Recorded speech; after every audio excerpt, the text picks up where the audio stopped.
안녕하세요. 저는 33살이고 제 남편은 38살입니다.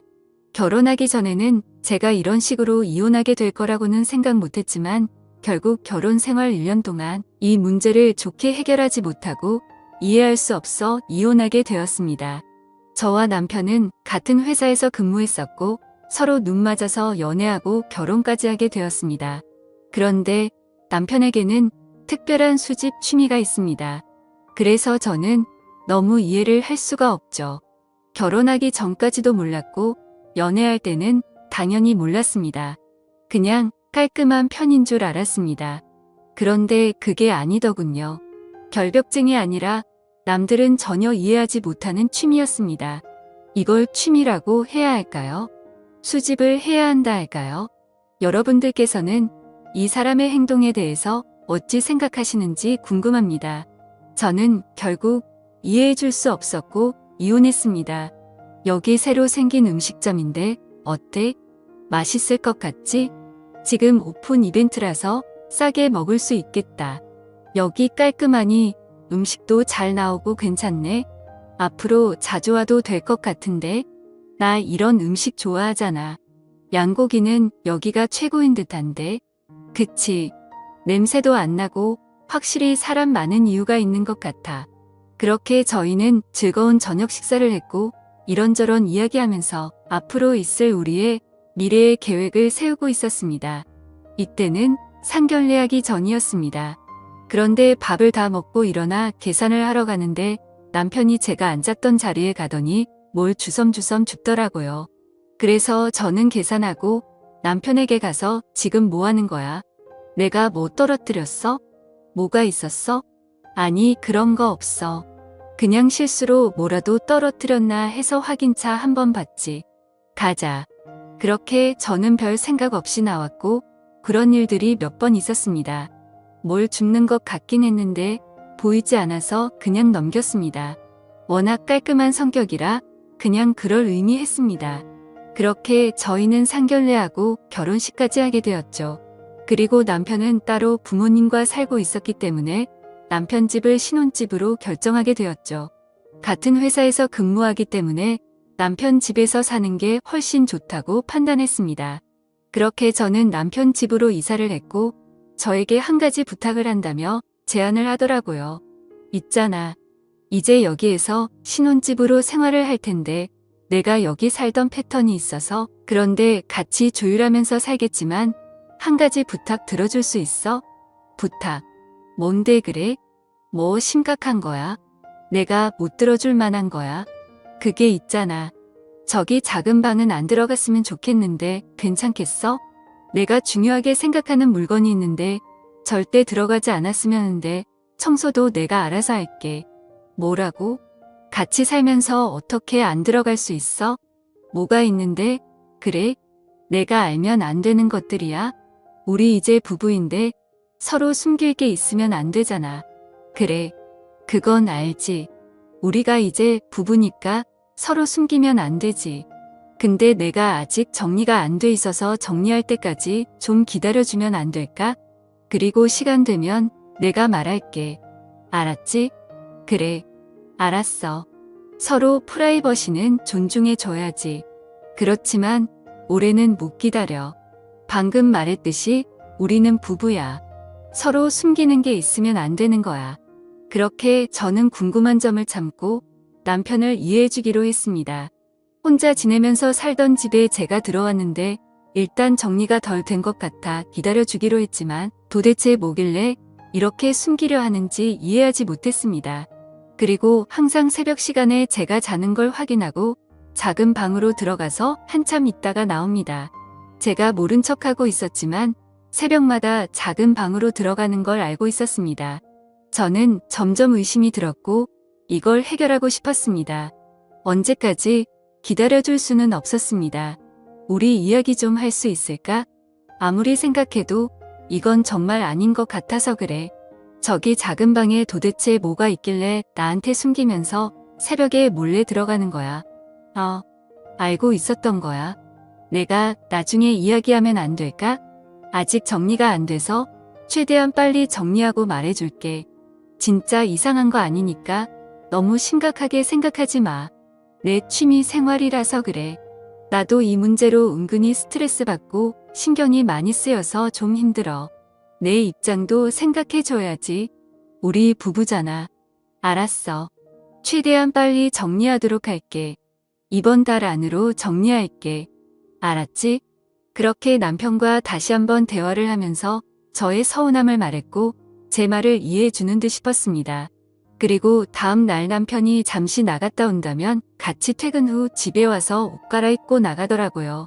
그리고 얼마 지나지 않아 박스를 여러 개 가지고 왔는데 작은 방에서 쓸 거라고 하면서 들어갔습니다. 문을 잠그고 방 안에 있는 물건들을 담는 듯 싶었습니다. 그렇게 저는 신경이 쓰였지만 저녁을 준비했고 남편은 다시 나와서 씻고 같이 저녁 먹었습니다. 참고 기다려주기로 했습니다. 남편을 사랑했기에 이해해주려 했습니다. 그렇게 며칠 동안 같은 행동을 반복하면서 저한테 거의 정리가 다 되었다면서 곧 끝난다는 말을 해주며 방마다 왔다 갔다 하면서 그렇게 작은 방을 모두 비웠습니다. 그리고는 작은 방이 열렸고 처음 작은 방에 들어갔을 때 그냥 책상밖에 없이 깔끔했습니다. 그래서 저는 다시 물어봤습니다. 이제 나한테 말해줘도 되지 않을까? 여기 작은 방에 있던 것들이 도대체 뭐였어? 숨기지 말고 솔직하게 말해줘. 그게 있잖아. 나는 수식하야.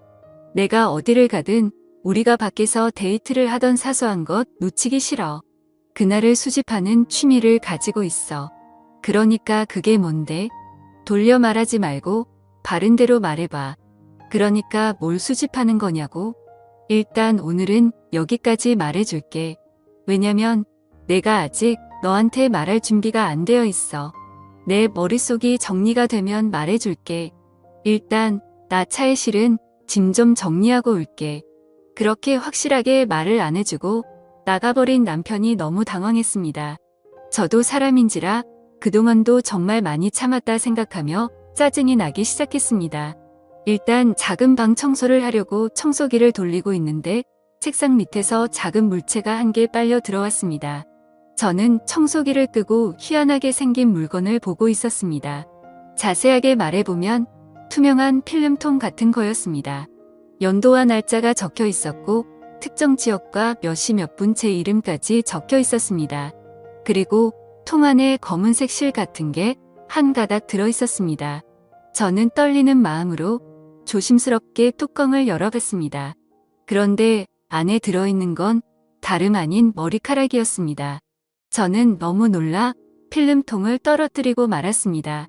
달력을 찾아서 날짜를 확인해 보니 제가 처음 입사했을 때 만났던 날짜였습니다. 너무 충격이었습니다. 이제야 모든 퍼즐이 맞춰졌습니다.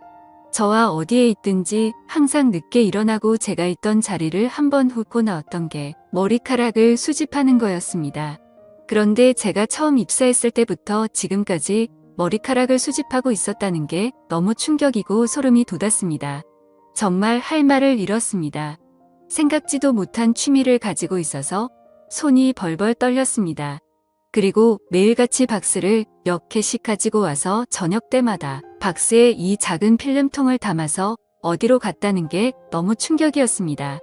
그렇게 저는 이 사실을 숨기고 남편을 기다렸습니다. 남편은 한참 있다가 들어왔고 이 사실을 알고 난 후부터 너무 무섭게 느껴지기 시작했습니다. 그리고 남편이 숨기고 있는 게 다른 것들도 있을 것 같아서 다음날 몰래 따라가 보기로 했습니다. 그렇게 아무렇지 않은 척 남편과 생활했고 그때를 기다리고 있었습니다. 그리고 새벽에 또 나가는 걸 저도 놓칠 새라 뒤따라갔습니다. 그런데 차를 안 타고 걸어서 이동을 하더라고요. 저도 어느 정도 거리를 두고 뒤를 따라가 보니 어느 건물로 들어가는 게 보였고 저도 바짝 쫓아가 보니 엘리베이터가 3층에 멈추더라고요. 그래서 저는 계단으로 몰래 올라갔습니다. 한층 위인 4층에서 남편이 나오기 기다리고 있었고 1시간쯤 남편이 나왔습니다. 그리고 열쇠를 양수함에 넣고 다시 집으로 향하더군요. 저는 남편이 사라진 걸 확인하고 바로 양수함의 열쇠를 꺼내 문을 열고 들어갔습니다. 그리고는 문을 잠그고 불을 켰습니다. 제 눈앞에 펼쳐진 배경은 너무나도 끔찍했습니다. 수천 개를 넘어설 것 같은 필름통 등이 꽉 차 있었습니다. 떨리는 마음으로 하나하나 살펴보니 각 연도와 날짜가 적혀 있고 제 이름이 적혀 있었습니다. 그리고 다른 곳에는 제가 알지 못하는 사람 이름과 날짜와 연도수가 적혀 있었고 필름통 안에는 머리카락이 한 개씩 모두 들어 있었습니다. 너무 충격적인 장면에 할 말을 잃었습니다. 저와 있었을 때마다 모든 걸 담아서 기록을 했다는 게 정말 생각지도 못한 일이어서 너무 충격이었네요. 저와 연애하기 전부터 제가 지나갔을 때 흘렸던 머리카락을 모두 수집하고 있었다는 게 정말 이해하기 힘들었고 그렇게 멍하니 서 있는데 남편에게 전화가 왔습니다. 저는 떨리는 손으로 남편 전화를 받았고 그리고 제가 여기 있다는 말과 함께 한 걸음에 남편 달려와 문을 열었습니다. 여기서 뭐 하는 거야? 내가 나중에 다 설명한다고 했잖아. 왜 이렇게 성격이 급한 거야? 이 상황은 정말 오해할 수밖에 없는 상황이 되어버렸잖아. 내가 이상한 놈이 된 거잖아. 너 충분히 이상한 거 맞아. 아무리 포장을 해서 나한테 말해도 이 상황은 아무도 이해할 수 없는 상황이야. 나와 연애하기 전부터 내 머리카락을 수집했더라. 지금 이게 무슨 뜻인 거야? 내가 납득할 수 있게끔 설명해봐. 나는 도저히 받아들이기 너무 힘드네. 그냥 정말 단순히 아무 의미 부여 안 하고 한순간 한순간을 기억하기 위한 수집이었을 뿐이야. 봐봐.